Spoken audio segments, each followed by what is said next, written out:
सब लोगों को आप पाकिस्तान, अफगानिस्तान जैसी कंट्रीज से लाके हिंदुस्तान में कहाँ रखेंगे? दिल्ली, बॉम्बे, भोपाल, जगह कहाँ है?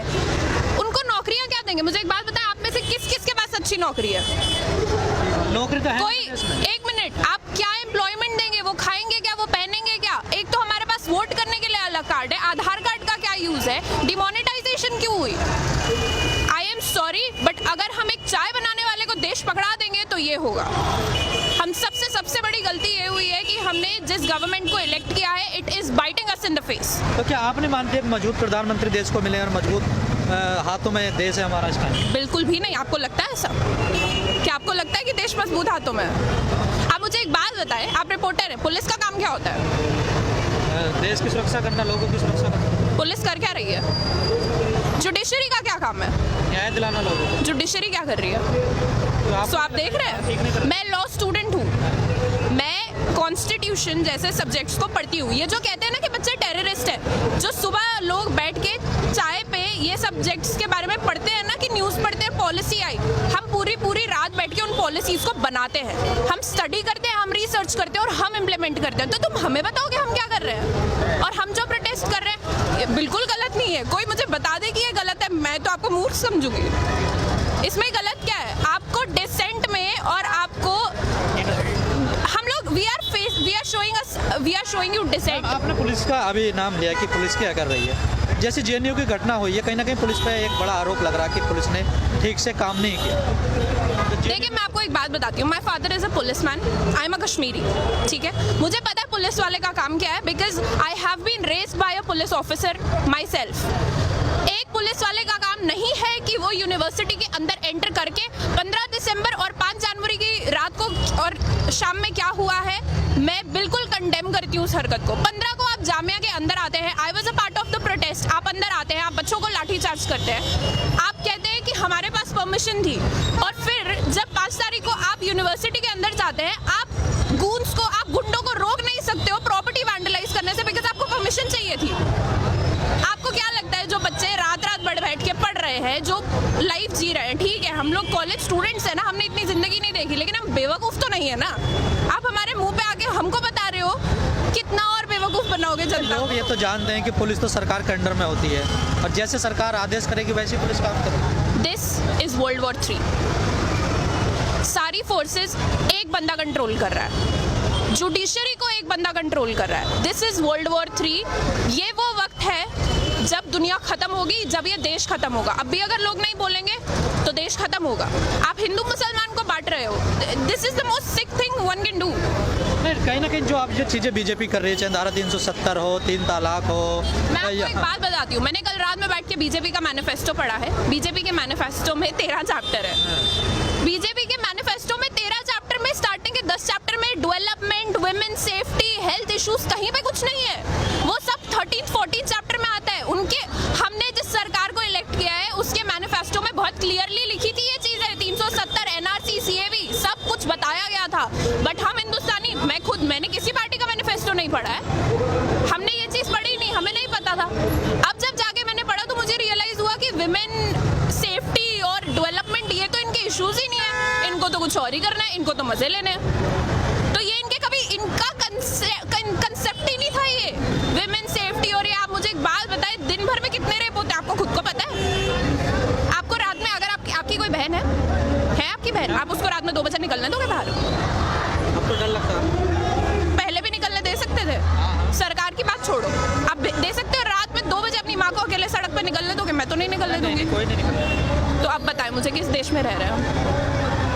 जिस देश में पुलिस घटना के आधे घंटे के बाद पहुंचे और यूनिवर्सिटी में शाम के 6 बजे ही पहुंच जाए बच्चों को कब? सरकार का कहीं ना कहीं कहना है जो पूरी स्थिति बनी हुई है, कहीं ना कहीं जो पिछली गवर्नमेंट रही है उनके कारण ये ऐसी स्थिति बनी है। टाइम लगेगा इसे थोड़ा सुधरने में। हाँ, मुझे एक बात बताएं, कितना टाइम चाहिए? कितना टाइम? हिंदुस्तान को आज़ाद हुए 70 साल हो गए। मैं आपको एक बात बताऊं, यहाँ पे कोई भी अगर मुझे पूछेगा मुझे किस चीज़ से आज़ादी चाहिए, मुझे इस डर से आज़ादी चाहिए कि अभी अगर मेरे माँ बाप का मुझे कॉल है और मैं उनको बोलूँ मैं प्रोटेस्ट में हूँ, तो उनकी जान खत्म होने को ना है। क्योंकि इस वक्त सबको पता है जो लोग बाहर निकल के बात कर रहे हैं, this is suicide. What we are doing is suicide. हमें नहीं पता हमारी जान की, हमारे गर्दनों पे तलवार लटक रही है, हम कब मर सकते हैं, बट इसका ये मतलब नहीं है ना हम बोलना बंद कर दें। This is the difference between us and them. वो लोग पढ़े लिखे नहीं है ना, हम उनको ब्लेम भी नहीं कर सकते। This is sick mentality. आप आरएसएस स्कूल्स बना रहे हो, आप बच्चों को भेज रहे हो, वीडियोस वायरल हो रही है, जाओ जाके मंदिर मस्जिद तोड़ो। क्या बच्चे हैं वो, जिस उम्र में उनके हाथ में पेंसिल किताब पकड़ानी चाहिए, आप उनको मंदिर मस्जिद सिखा रहे हो। ये हिंदुस्तान का फ्यूचर है, ये जो आप देख रहे हो ना। सरकार तो कहीं ना कहीं कह रही है कि हम विश्व गुरु बनाएंगे, इस देश को डेवलप कंट्री बनाएंगे, और आप कह रहे सरकार में कोई उलट। बहुत डेवलप हो रही है। दिसंबर में मेरे एग्जाम होने थे, मैं सड़क पे खड़ी हूँ, बहुत डेवलप हो गई कंट्री। मुझे मेरी डिग्री खतरे में लग रही है। मैं लॉ कर रही थी, कहीं मैंने देखा नहीं कभी बोले हुए। मैं लॉ कर रही हूँ, ठीक है, मुझे अपनी डिग्री यूजलेस लगती है। क्या फायदा है इसी डिग्री का? मोदी जी ने कॉन्स्टिट्यूशन की कसम खाई थी, कॉन्स्टिट्यूशन को बर्बाद करने की नहीं। आई एम सॉरी, वो बर्बाद कर रहे हैं। क्या है ये? आप लोगों को लाने की बात कर रहे हो, रखोगे कहाँ? अपने लोग आपसे खुश नहीं है। जैसे आपने कहा मैंने मैनिफेस्टो पढ़ा, तो इसमें कहीं ना कहीं लगता है उनकी विचारधारा ऐसी है, वो लोग इस चीज़ पे काम करना चाहते, नई बात तो है नहीं, वो तो चाहते यही थे। देखो मैं आपको एक बात बताती हूँ, आप में से किस किस को पता है बीजेपी का एवोल्यूशन कैसे हुआ है? बीजेपी पार्टी बनी कैसे कि 70s के टाइम पे जब इमरजेंसी आई थी, तब एबीवीपी ग्रुप बनाया था अरुण जेटली सर ने, जब वो डीयू में एलएलबी कर रहे थे। उन्होंने एक स्टूडेंट मूवमेंट शुरू करा था, जिसके बाद बीजेपी गवर्नमेंट एस्टैब्लिश हुई। वो लोग खुद इस तरीके से लाइमलाइट में आए हैं, उन्होंने इस पूरे प्रोटेस्ट के बेसिस पे अपनी पार्टी को एस्टैब्लिश करा। ना वन डिफरेंस, जब उनकी पार्टी थी, इंदिरा गांधी ने उनके ऊपर ना पुलिस वाले छोड़े, और मैं पुलिस वाले छोड़ना बोलूंगी बिकॉज वो कुत्तों से कम नहीं है इस वक्त। ना उनके ऊपर पुलिस वाले छोड़े गए, ना उनके ऊपर डंडे बरसाए गए। इनफैक्ट उन्होंने जयप्रकाश नारायण को उठा के एक पूरी गवर्नमेंट गिरा दी। और आप हमें बता रहे हो कि आप क्या कर रहे हो? हमारे पास दिमाग है, हमारे पास एजुकेशन है, and that is our weapon, we use it. हम हेट्रेड नहीं फैलाते हैं, हम पढ़ते हैं, we teach and we preach, this is what we do. अब कहीं ना कहीं इस पूरे आंदोलन को देखते हुए आपस में टकराव की स्थिति भी बनने लगी है कहीं कहीं जगह, क्योंकि बहुत जगह बन रही है, भी उतरने लगे, कुछ लोग विरोध कर रहे मैं आपको एक बात बताऊं, मैं परसों लाजपत नगर गई थी, वहाँ पे 20 लोग गिन के सीए के इसमें फेवर में प्रोटेस्ट निकाल रहे थे। आई एम टेलिंग, उससे ज्यादा बच्चे ना मेरी यूनिवर्सिटी के कैंटीन में बैठे होते हैं, और उससे ज्यादा बच्चे ना जुमे की नमाज में होते हैं, ठीक है? तो कितने लोग फेवर में हैं? आप मुझे एक बात बताओ, they ban porn and then they start tweeting, इस नंबर पे मिस्ड कॉल दो और सेक्स का फायदा उठाओ। What is this? हिपोक्रेसी की भी एक सीमा होती है भाई, क्या करना चाह रहे हो आप? ये आप ट्विटर पे नंबर निकालते हो कि कॉल करो, मतलब ये क्या तरीका है समर्थन पाने का? और देखिए 130 करोड़ की आबादी में अगर आपको सिर्फ 53 लाख मिस कॉल आती है, तो डू द मैथ, कितने लोग आपके समर्थन में? 53 लाख मिस कॉल पे ऐसे वीडियोस और ऐसे ट्वीट, वही वो उसमें से कितने लोग सपोर्ट में थे, कितने लोग वहाँ पे सेक्स के लिए थे, कितने लोग वहाँ पे नेटफ्लिक्स के लिए थे। आप इस चीज, आप क्रोनोलॉजी समझिए अब कि कितने लोग इसके लिए थे और कितने लोग उसके लिए थे। कभी ऐसा नहीं हुआ है किसी भी कंट्री में कि कोई बिल पास हुआ और उसके सपोर्ट में लोग खड़े हो। और जो ये लोग समर्थन कर भी रहे हैं, इनका ऑब्जेक्टिव क्या है?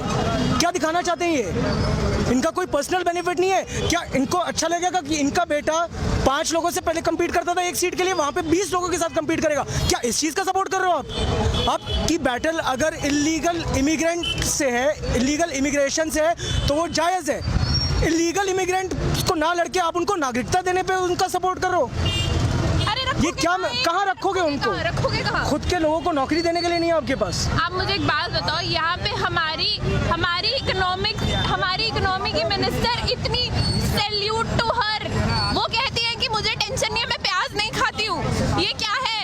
ये लोग निकले थे इकोनॉमी ठीक करने, प्याज और मुर्गे के भाव बढ़ा दिए। इस देश का यूथ अब समझने लगा कि कहीं ना कहीं देश गलत अरे भाई, हम समझ पहले से रहे थे, हमने बोलना अब शुरू करा तो है। हर जगह रहे हैं ना वो। जीत कहाँ रहे थे? जीत तो रहे थे। तो I am so grateful CAA happened. मैं एक कश्मीरी हूँ, मुझे किसी से डर नहीं है, मैं एडमिट करती हूँ, and Kashmir is a part of India. जब ये चीज़ कश्मीर में हुई, मुझे ये पता था कि ये देश के हर मुसलमान पे हमला है, लेकिन कोई नहीं समझा, क्योंकि पता है हम लोगों की सबसे बड़ी प्रॉब्लम क्या है? जब तक कोई मुसीबत हमारे घर के दरवाजे पे आके दस्तक नहीं देती ना, हमको समझ में नहीं आता है। बहुत सही। तब तक हमें आराम करना है और तब तक हमें कुछ भी नहीं बोलना है। बट अब जब ये हो गया है, या तो अब बोलो या तो अब बंद हो जाओ। तो क्या लगता है आपको, सरकार बैकरोल करेगी? नहीं है, अभी इसका कोई एंड नहीं है, अभी इसका कोई एंड नहीं है, बिकॉज अगर इसका एंड होना होता ना, तो 15 तारीख की रात को मेरे एक सीनियर की एक आंख पूरी डैमेज होने के बाद हमारा गृह मंत्री पार्लियामेंट में खड़े होके ये नहीं बोलता कि हम तो 1 इंच भी नहीं हिलेंगे। वो लोगों की ईगो पे बात आ गई है, हम लोग पीछे नहीं हटेंगे. It is we against the people, we elected. अगर उनको हम कुर्सी दे सकते हैं तो कुर्सी छीन के कब गिरा सकते हैं उनको खुद पता नहीं चलेगा.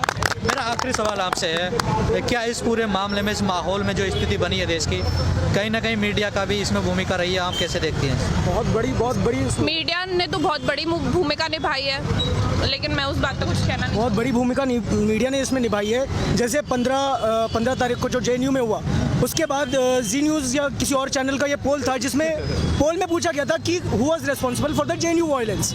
लेफ्टिस्ट गूंस, कांग्रेस गूंस और एबीवीपी स्टूडेंट्स, ब्रैकेट्स में लिखा है कि who are minorities in JNU. Media ऐसे पोल निकालेगी, और उस पोल में भी वो हारी है. तो मीडिया ने जो भी एक्यूजिशंस लगाए हैं स्टूडेंट्स पे, मीडिया ने तो यहाँ तक ये भी दिखाया है कि भाई लोग यहाँ पे खड़े होकर नारे लगा रहे हैं कि पाकिस्तान जिंदाबाद और हिंदुत्व की कब्र खुदेगी. देश के किसी भी मुसलमान से जाके पूछ लो, किसने ऐसा बोला होगा कि हिंदुस्तान में हिंदुत्व की कब्र खुदेगी? ये दिखाने का कोई तुक ही नहीं बनता है. आप पूरी तरह बिके हुए हो, मीडिया पूरी तरह बिकी हुई है. हम आवाज़ भी उठाएं तो उसको चेंज करके दिखाया जाता है लोगों को. लोग भड़केंगे नहीं तो और क्या होगा?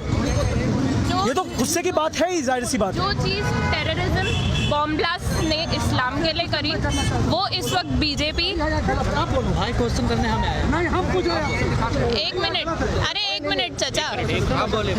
देखिए, जो चीज़ टेररिज्म ने इस्लाम के लिए करी, वही चीज़ गोदी मीडिया और बीजेपी हिंदुइज्म के लिए कर रही है. जैसे एक जो हिंदू संगठन है उसके नेता का बयान आता है कि जेएनयू में जो हमला हुआ वो हमने करवाया. क्या आपको नहीं लगता जैसे सीरिया में, इराक में या अफगानिस्तान में ऐसे संगठन अलकायदा वगैरह अपनी जिम्मेदारी लेते थे कि हमने बम फोड़ा? क्या देश उस तरफ नहीं जा रहा है? क्या हमारा देश तो बहुत पहले से वहीं पे था. हमारा देश तो बहुत पहले वहीं पे था.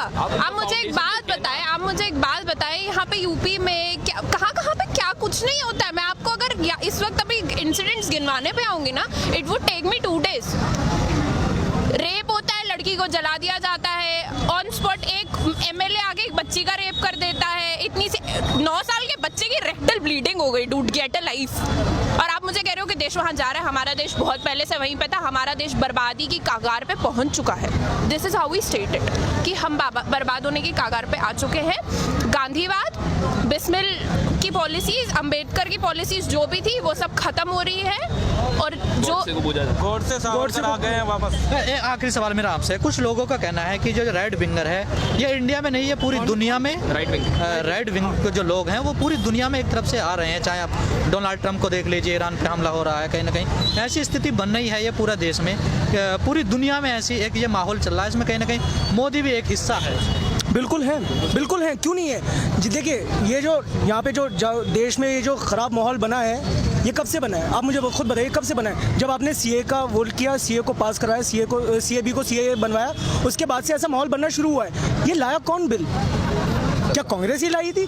क्या कांग्रेस ने ये पास करवाया था? ये बीजेपी ने करवाया था. बीजेपी को ही बचना है, पूरी दुनिया को भी बचना. पूरी दुनिया को बचना चाहिए. देखिए, यूनिटी और पीस